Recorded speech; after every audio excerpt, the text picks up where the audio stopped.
Hi, I'm Thais. Hi, my name is Deshay. Hi, I'm Paola.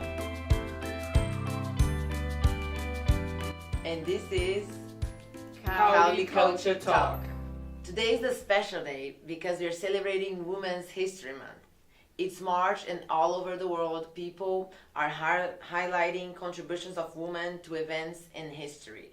That's why we have two international students here with me.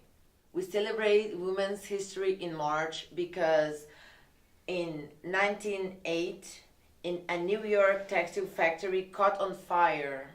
The boss, who was a man, locked all the female workers inside the company and caught on fire. We had 129 workers who died in the fire. Okay, moving to you girls. How it is to be a woman for you? I mean, I personally like being a woman, but you know, being a woman comes along with its adversaries. You have instances where people think that since I'm a woman, I might not be strong and as capable as a man. But other than that, it's generally okay. I mean, it gets kind of tough, especially being a black woman, because you know, in history you have many instances where a black woman had it rougher than other races. But that's not taken away from experiences that other races may have. But you have a lot of instances where black women had it rough. Especially. I think nowadays it's a lot easier to be a woman. I mean, there's still difficulties, like especially in sport.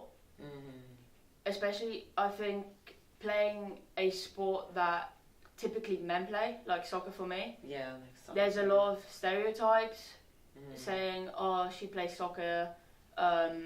She must be a lesbian," for example. You know, which that comes with its difficulties. But I think because now it's getting a lot bigger. Women's sport in general is getting a lot bigger. Yes. It's getting a lot easier for us to participate, and people actually see it that maybe boys are stronger, and maybe boys are quicker, but we can still compete against them in their level. You know. Yep. Have you ever felt being treated differently because you are a woman? Can you think about anything? I can't actually think of any instances. Like, nothing pops into my head. I think I was lucky in the sense that I was brought up in the countryside I was brought up. Because I was born in Poland, and then when I was 10 I moved to England. So England's a really understanding country, if that makes sense. Like, is in a way it doesn't really have a lot of racism or feminism or anything like that. So I was lucky in that sense. Especially playing sport, like you might think that I was in situations like that, but I can't think of anything that stands in my head. Well, being in the Bahamas, personally, I feel that the Bahamas is greatly influenced by the USA. So half of the things that the US do, more than likely, is gonna happen in the Bahamas. So in our political system, it's generally male dominated. If you have 36 members of parliament, maybe 4 are women, and then the same, like, if you look at people who own companies, people who are president of this and who are that, most of them are men. So in grade 12, actually, I was student council vice president the previous year, so I decided to run for student council president in grade 12. And I happened to be running by one of my classmates who was also a guy, and he was like a young minister and this and that. But I wouldn't say that he wasn't capable of doing the job, or he wasn't going to be a good student council president. But based on my history and what I've done, even within the grade, I felt that I would have been a better choice. But a lot of people question, since I was a woman, if I was capable, diminishing my character, or just because he's a guy. He may not have been as good as me, or he may not have been better than me, but just because he was a guy, I got put down on this pedestal. So yes, I see. I also feel like it was I was lucky where I grew up. I'm from Brazil, but even like my family and my just people around me, I think I was lucky where I grew up. And yes, like people use women used not to vote.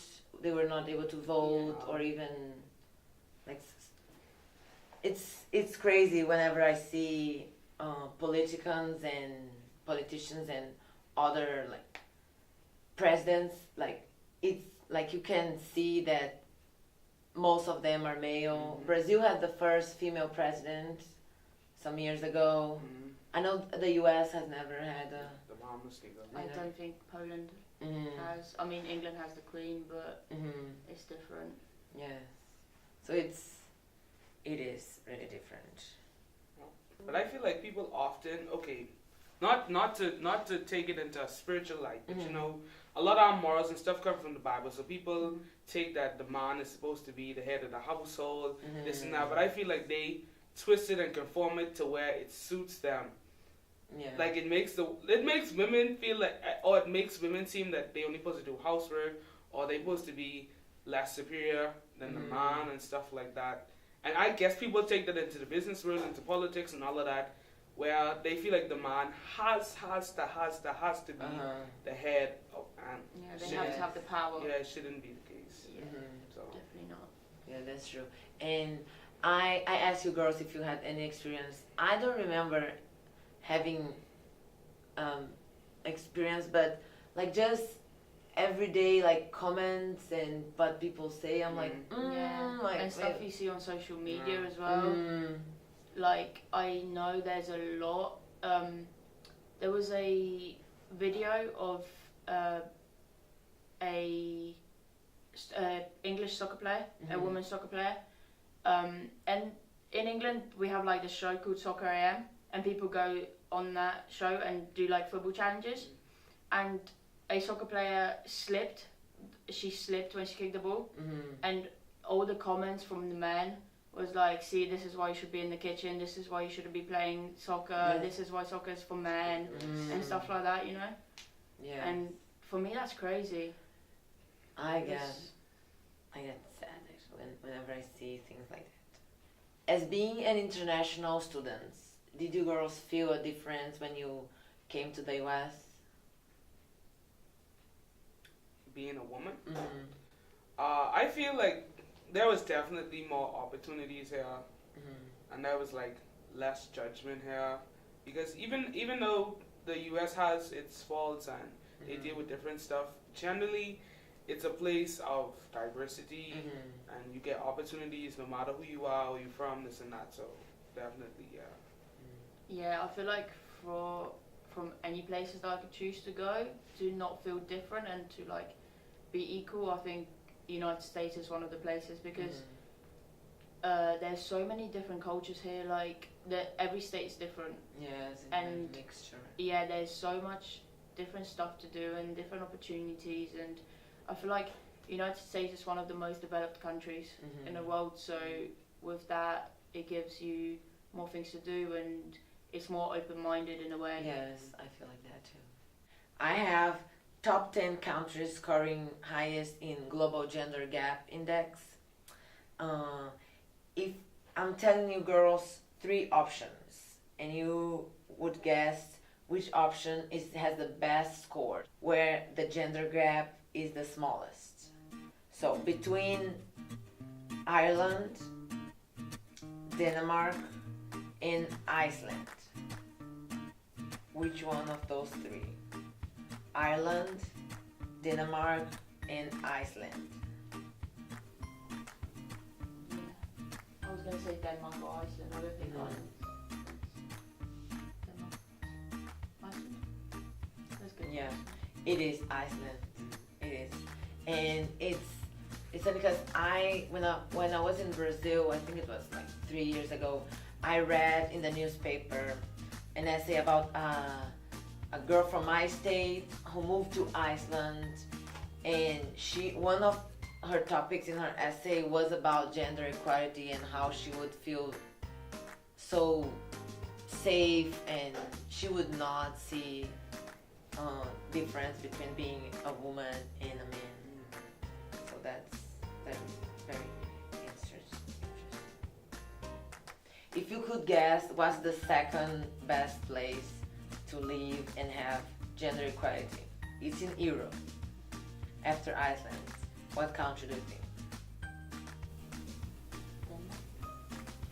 I don't know. Okay, it's Finland. Finland. It's Finland. So it's all the like countries that are in the like Yes. Iceland, Finland. Yes, because if you see, Interesting. the ranking is Iceland, Finland, Norway, Sweden, Denmark, Nicaragua, which is not in Europe, yes, Rwanda, Ireland, Philippines, and Belgium.